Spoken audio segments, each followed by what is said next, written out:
The Young King by Oscar Wilde. Chapter 1. The Old King's Secret.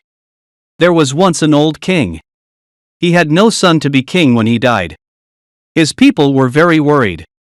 Who will be the next king? They asked. But before the king died, he revealed a secret. His only daughter, the princess, had a child. In secret, she married an ordinary man and they had a son. Some people said her husband was an artist and some people said he was a musician. But his identity was a mystery and nobody knew about their secret son. When the baby was a week old, some men took him while his mother was sleeping. The princess died immediately. Some people said for sadness. Other people said someone gave her poison in a cup of wine. The men left the baby with a very poor family. This poor family lived in the forest and the boy became a shepherd. He looked after goats all day. The old king made an important decision. The boy must be the new king when I die, he said. He sent his servants into the forest. Find the boy and bring him here. The servants found the boy and brought him to the palace. When the boy arrived, he was very happy. He immediately fell in love with all the beautiful things around him. He took off his old leather tunic and put on his fine new clothes. Then he began to explore the castle. He ran from room to room admiring all the beautiful statues, paintings and jewels in the palace. The people of the city talked about him. The young king spends all his time admiring statues, they said. Beauty and art are the most important things for him. In fact, the young king was so fascinated with beautiful objects that he wanted more of them. He sent merchants to India to buy ivory and jade. He sent men to Persia for silk carpets, and others to find amber in the north. He sent servants to look for green turquoise in the magic tombs of the Egyptian kings. The young king thought about all these things, but most of all he thought about his coronation robe. He was 16 and it was his coronation day the next day. He was very happy because he had a beautiful coronation robe of gold, a crown of rubies and a scepter of pearls. He ordered men to work night and day to prepare his coronation robes. Search the whole world for the biggest rubies for my crown and the most beautiful pearl for my scepter, he said. The young king was in his beautiful bedroom and he was thinking about his coronation robes. It was night time and he looked around him. The room was full of silver and gold and beautiful colors. Through the window he could smell the perfume of jasmine, he could hear a nightingale singing and he could see the moon shining. Servants arrived and put flower petals on his pillow. He was very happy. Tomorrow was his coronation day. He played beautiful music on his lute and at midnight he closed his eyes and went to sleep. That night the young king had a dream. Chapter 2. The Dreams. This was the young king's dream. He is in a horrible, dark building. There is a terrible smell, the small windows have bars and not much sunlight can enter. But in the poor light the young king sees lots of people working. They are making cloth. They are very thin. Their faces are hungry and their hands tremble because they are tired. Pale, ill children sit in the dark corners of the room. The young king watches them. A man speaks to him angrily and asks, "Why are you watching me? Are you my master's spy?"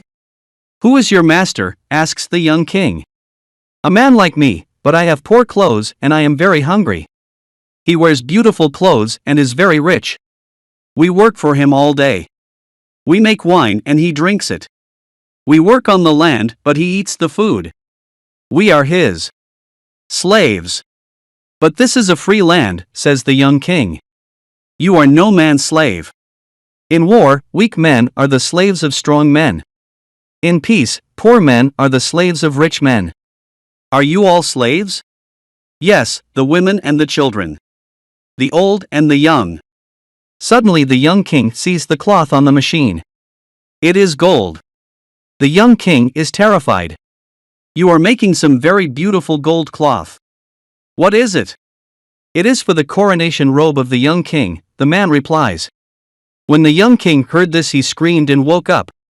But then he saw the yellow moon at the window and soon slept again. He had another dream. This was his second dream. He is on a long boat.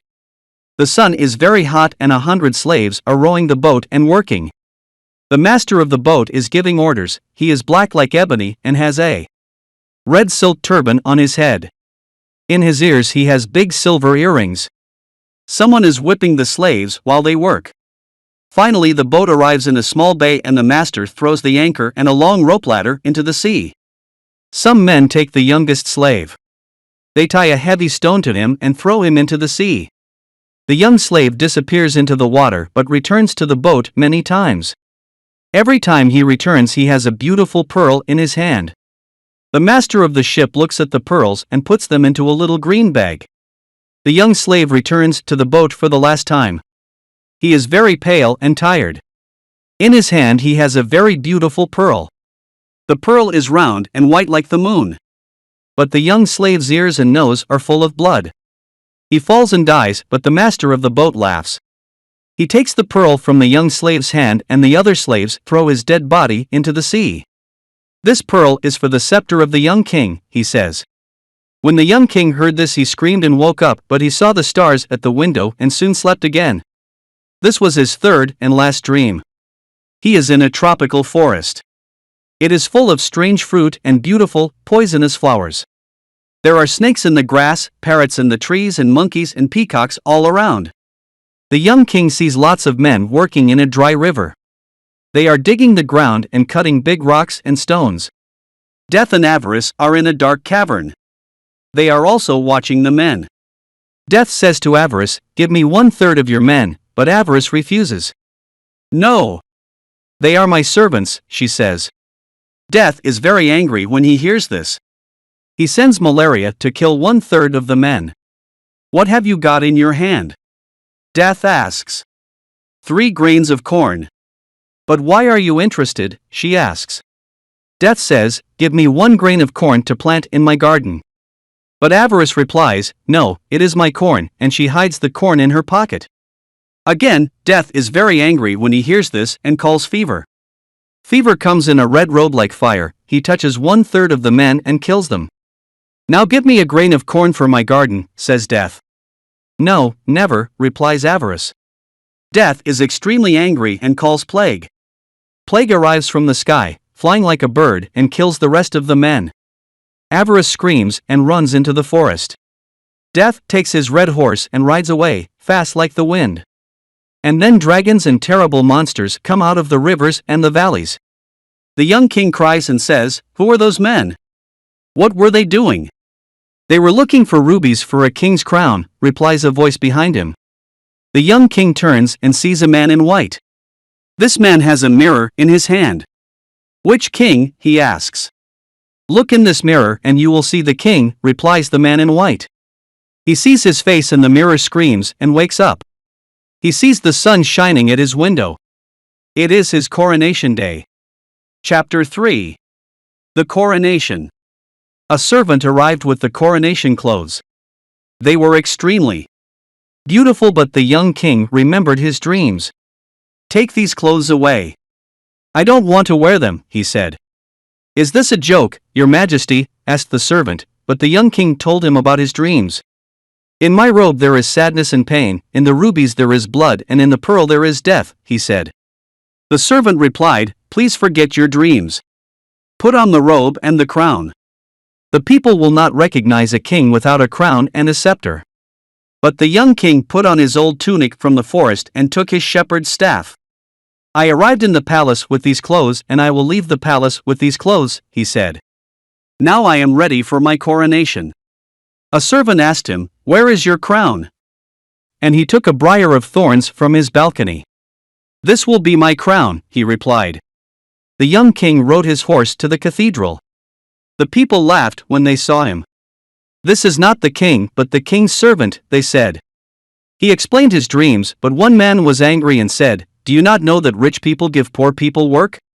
It is difficult to work for a hard master, but it is more difficult to work for no master. Please return to the palace and put on your coronation robes." "The rich and the poor are brothers," he replied, but the people laughed again. He arrived at the great door of the cathedral, but the soldiers stopped him. "What do you want?" "Only the king can enter by this door." "I am the king," he replied. The bishop saw him and asked, "Where is your crown? Where is your scepter?" The young king told the bishop of his dreams, but the bishop answered, "Listen to me, I am an old man. There are many bad things in the world, but you cannot change them all. There are thieves and pirates and beggars, but you can't make these things disappear. They are too much for one person. Go back to the palace and put on your coronation clothes. But the young king passed the bishop and entered the cathedral. He went to the altar and looked at the image of Christ. He saw the light of the candles and the smoke of the incense. Suddenly a crowd of people ran into the cathedral. They had swords and were very angry. "Where is this king dressed in beggar's clothes?" they cried. "We must kill him because a beggar cannot rule us. He will be bad for our country." But the young king prayed silently in front of the altar. Then he turned and looked at the people sadly. At that moment a ray of sun shone into the cathedral. It illuminated the young king at the altar. The sun made a beautiful robe around him, red roses grew on his dry crown of thorns and white lilies grew on his staff.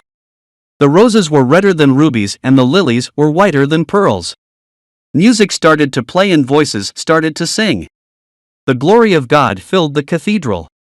The people knelt down. "He is crowned by someone greater than me," the bishop said, and he knelt in front of the young king. The boy came from the altar and passed the people. But they didn't have the courage to look at his face, because it was the face of an angel. The end. Hope you have enjoyed the listening. Come back to my channel.